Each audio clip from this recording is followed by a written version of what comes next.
we have a bit of a surprise for you. Oh, is Ray Tracy We coming? haven't done this before, but we're bringing in a surprise guest. And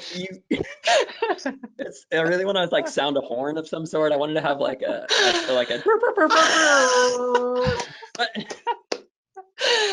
I Oh, thought look, it'd it's only be Rebecca. fair, like if we can talk to coach and athlete at the Yeah, same do it. time and get like some of that perspective from her. Rebecca's an It's so funny awesome because choice. Rebecca and I've been What's up? Yeah, Rebecca and I have been talking a bunch via Instagram because of some other Instagram live we're going to do around the Sound Running meet that was coming up. And I was like, oh, wait, we also have your coach coming on the podcast. I was like, just throw them together. Let's put it all together. That's So awesome. Rebecca, Love it. Rebecca Mehra, Thank you for coming. Yeah, it's awesome. I'm glad we could squeeze this in between our long run, and we're actually driving back to Bend from Seattle today. We've been here for the last month, and I'm excited to see Lauren again. We I haven't am seen her in a excited to bunch. see you too, instead of get the secondhand how the workout went. oh, I love it. And so this past weekend, Rebecca, you raced twice, I think. Hmm. Is it a workout I or is it did. a race? Were we just kind of like working out through this race? I'm curious. Kind of both in a way. I mean, it was a race. Like I was there to show up and do the absolute best that I could. But at the same time, like the way that Lauren kind of has us train over the last few years, I've learned that indoor is kind of a means to train for outdoors. So I put in a hard effort, but I wouldn't say that I'm super sharp and at my fittest. So it was, yeah, somewhere in the in between, but it was fun. Love it. And so I don't really know where this is going to go, but I didn't really plan beyond this part. I was just hoping it would all work out. Yeah, well, we But can talk. I mean, we can talk about our what it's yeah, how you like. guys work together. I mean, I saw the first time I met Rebecca or saw her run was when she kind of went off like this past summer. Won a bunch of races kind of in a row. Definitely won at the first Sound Running meet. I was super impressed by the BLM patch on the Wazelle kit. I was stoked by that. And then you kind of had a viral moment where you went and did grocery shopping for an elderly couple Oh back man, in Bend. yes. Just you've got a bit of an aura around you. You've got some Fleshman magic, I think, and I have a feeling it's connected. I don't know what it is, but Yeah, she's just rubbed off on me. Like No, two and a half years in, I'm just like stealing some from her slowly but surely. yeah, no, she's got it. Rebecca's like a perfect case of somebody who has had talent for a really long time and had the ability to showcase it at like various intervals, but wasn't able to get, if she had had a full uninterrupted couple years of time, would be a surprise to absolutely nobody last summer. So I think that that's one of the things that we look for in at Little Wing, actually, is that women athletes tend to have a rockier road. I mean, I've done some hard research looking at data at this, and it supports it, that through those ages of puberty and adolescence lasts till 25, 26. The women's bodies, I mean, this, women's bodies develop in a different way than men's do. I mean, men's get like this Hmm. shot of performance enhancing testosterone, and women's bodies turn into kind of the body of a mother, whether they want to be or not at that time. And then we need a little bit of time to have our muscles, tendons, ligaments, everything, bones adapt to that new form. And then inevitably, if you can get a chance to run and train hard at the other side of that, your best running is going to be in that woman body. I mean, this isn't gymnastics. Like, the best distance Hmm. runner in the world is not 14 years old. So it's really about how do we make sure that we identify that talent that hasn't had a chance to fully realize, and give them a chance to realize it, by investing in them at a time when their body is going to be more conducive to the training. And so Rebecca's a perfect example of that in so many ways. And she has had to be really, really good and committed to listening to her body, to learn the language of her body. And I I had to think that learn would be that from you. well, I've had I'm to learn how to do that curious. from you.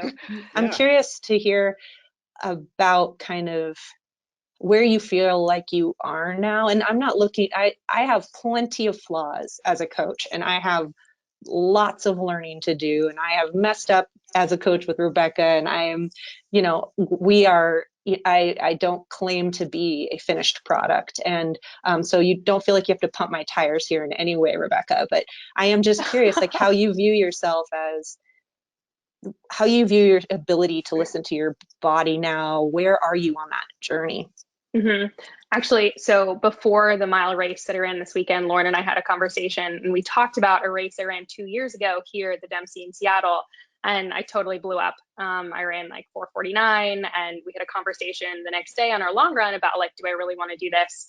And I feel like I have changed into a completely different athlete in the last couple of years, mainly because Lauren has, and when I say forced, I mean in a really good way, like forced me to learn how to listen to my body. I got hurt all the time. And I like, either misread or didn't listen to body signals at all. And so I'd end up with these, 6, 8, 10 week long injuries. And I was never able to kind of put seasons together in a good way. And because Lauren has kind of instilled that ability in me to listen to my body and to be smarter and make smarter choices and take the day or two off now than, the 6 weeks later, I feel like I have been able to be so much more successful because I'm less stubborn. I'm still really stubborn, but less of a knucklehead. So I think that's no, You seriously, said that's it. made a You really said huge it, not difference. me. Yeah, Yeah. I am. You got to I'm be a a little total stubborn. knucklehead, and it's You fair. can't And you can't have no stubborn. Yeah. yeah, I know. And something actually I've always also appreciated about Lauren is that coaches in the past, like I couldn't necessarily ask why, like why are we doing this, or what is the reasoning behind this? And I really love to talk things through. And once in a while, I push Lauren's buttons just a little bit past the limit when I'm like, why are we doing this? Are you sure? Should we do something else? And no, but I appreciate like feeling like I'm part of the process, which as a younger athlete, like I just kind of like saw what was on my sheet and would do it and never ask questions. And I think that that has also like led me to understand what I'm doing more, understand like where my body's at. And I think that has been really important for me growing as an athlete the last, like, how long has it been? 2.5 years. Yeah. Yeah. Yeah. Rebecca, I'm curious. I know we haven't met up until right now. Hi. I'm Josh. Thanks for coming on the show. Lauren and I go back about 20 years or so, and JT Wow. about the same. Um, and one of the things that we were talking about earlier is just like Lauren's success as an athlete, like knowing she's been there and knowing she hmm has kind of experienced that, which you're experiencing too as an elite athlete. hmm And does that change having a coach? Does that change the language that you're able to use with her to communicate more fluidly, especially if you're in Seattle, even in Seattle for like 3 weeks or 6 weeks or how long? A while, right? Yeah, 4.5. Yeah. All right. So yeah. So a long time. You haven't seen her. So the communication is extraordinarily important. And how does that work? How does it change the language, and how does it change just the way that you kind of sync up and strive towards a common goal? Is that a question for me or for Lauren or both? That's for you. That's for you. I'm very curious about the perspective that you have, and then we can ask the same Yeah. question to Lauren too. Yeah, so we have a group message that we're constantly talking in. Like I send a message as an update almost every day. If I feel like there's something really pressing that I need to talk to Lauren about, or like I have a race coming up, we'll jump on the phone and talk for whether it needs to be 5 minutes or like 45 and talk through whatever we need to talk through. I've also had an injury kind of thing that I got in the fall that I've still been dealing with. And so I just have to be as open as possible, like with how it's doing. And that's how we're able to make decisions. It was also not something I was very good at 2 years ago, describing exactly where I was at. I found myself in a couple Wow. different situations in which I ran through something I shouldn't have, but I didn't communicate it well. So it's Yeah. been learning how to like, use maybe Lauren's terminology that I've learned, and like describe exactly how I'm doing in order to make like the best decisions. And like sometimes it needs to be day by day, which I hate. I'm a type A planner and like to have things ahead of time. But Lauren's very good at like knowing when we have to go day by day and like make decisions for, a race the next day or for a Yeah. workout in a couple of days, like on the day. That's what it Yeah. is. Wow. Well, and and Yeah. and to that same question, Lauren, it's like as a coach, I can only imagine having only coached middle school cross country, which was phenomenally fun, I by the bet. way. It was It's actually really fun. I it had the was same actually kids fun. after he was coaching them too. And it With was my like kids. It was out. Yeah, it was out of Woodside, and so their treat at the end of the season was like, if you guys get super fit, we're gonna all run to the top of Windy Hill, and that'll be like, instead of a party, like at the end, it's like they got to do a long run, and they're like, That's yes, this cool. is amazing. We get to go in the woods and do a long run. I was terrified I was gonna lose one of the 15 kids that are out there. But I guess where was I going with this? I don't know. Oh, I do know. Like, you've got a lot of signals, right? You know the physiology of what needs to be done. But the one thing you don't have as a coach is knowing how that lands with an athlete, and knowing like that internal like absorption of what you're saying. Because I saw you as a competitor, your like greatest thing was like, it doesn't matter what I did leading up to this. I am here right now in this moment, and I have to Hmm. use all these other signals around me as a competitor to get the most out of everything that I've done, not in just the training block, but in my entire life to be as optimal as I can in this moment.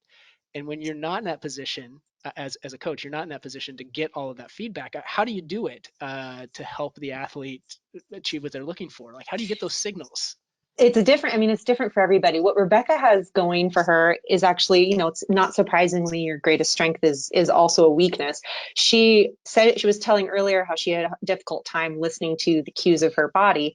Well, there's some reasons for that that have to do with the collegiate system and needing to be ready to race over and over again really Right. fast. I think that was definitely a part of it that sort of delayed a normal timeline of when she would have learned those things because she's very smart. The thing that so this not really over investing in the cues your body is giving you is what makes her an incredible competitor. So Mm. I mean, I know that about her. She, when she gets to the line, we share that. She's actually much better than me at that, and I felt like I was pretty good at that. She's probably one of the best at that I've ever seen. And she'll get out there and she'll just be like, this is the day we're racing. I'm a good competitor. Some of these people have run faster, and it's not like she goes and wins every single time in that situation, but she has a high likelihood of getting the best out of herself on the day because of that mindset. So I don't need to do really a lot of work to convince Rebecca she's ready to like do well. Sometimes I have to do some work to get her on the starting line in the first place to kind of like help set the stage and lower the expectations and kind of be realistic so that she'll get on the line. But I definitely have to do a lot of work with her. We work in partnership through the season to try to really hone that, like, do we need to take a couple of days off right now for this high ankle sprain that's re-flaring up or not? Like those kind of things, because she's an optimist, right? So she wants to believe that her body is like healthy and ready to do the workout on Thursday. Right. Just competitive and loves workouts. And so my job as a coach with Rebecca is to kind of like take some of this importance off of Thursday and make the most important thing. What is your body actually telling you though? Like, I know what you want it to be saying, but what is it actually saying? And I never want to like stamp out the optimist in her because that is a huge asset. It's just learning, like, when do I summon the optimist? Which arenas do I bring her to in her full form? And which ones do I kind of be like, here you go, optimist, you be here. I need to like think about this high ankle sprain. Yeah, it's Yeah. like it sounds so much about like just being present with the athlete, about being present. Like, this is the reality of what it is, right? It Yeah. doesn't mean that you're not an Mm. optimist. It's Hmm. about what are you doing today Yes. in your optimism to deal with the realities that are around you. Again, like kind of that Mm-hmm. system stuff that we Mm-hmm. were talking about earlier, which is Mm-hmm. like such a healthy way to look at coaching, rather than, hey, y'all got a group of 30 folks out there. You're going to be doing 1,000-meter repeats until you throw up. Like, that's it. Hmm. And then we'll see what happens. And we'll see what Well, I and happens. don't know what Some that. folks are going yeah, to come out the other side, and some folks aren't. I've needed that though from her too, where I've been in a workout and like things aren't going well and I really want to stop. And she is really good at both being the cheerleader when I like need to get through a workout and it's a bunch of Ks, and especially like a year and a half ago where I hadn't done any sort of professional training like we were doing. And she Uh, needed to sometimes say, no, Rebecca, you got to get through this one. And I'm like hyperventilating and struggling to get through it. And once in a while, actually, she would jump in with me and pace me to get me through the workout, which is really special to have a coach that can do that. Mhm. right, right. But I, I also can't like, imagine Gags doing that. yeah, no, Tags. probably not. Yeah. But also sometimes like recognize when I'm not having a good day or it's not the time to push through or there's an injury problem and being Right. able to like pull the plug, which is not something that I have gotten to a place that I'm particularly good at yet. So it's very valuable to have Lauren around to help me make those choices. Very few people can do that. I mean, I think the only person I've ever heard of claim to be good at that is Alan Culpepper from way back in the day, who coached yeah. himself like to the Olympics. And I would never have been able to consistently make the call of when I should push through and when I should stop when a workout That's cool. is a sufferfest. Yeah.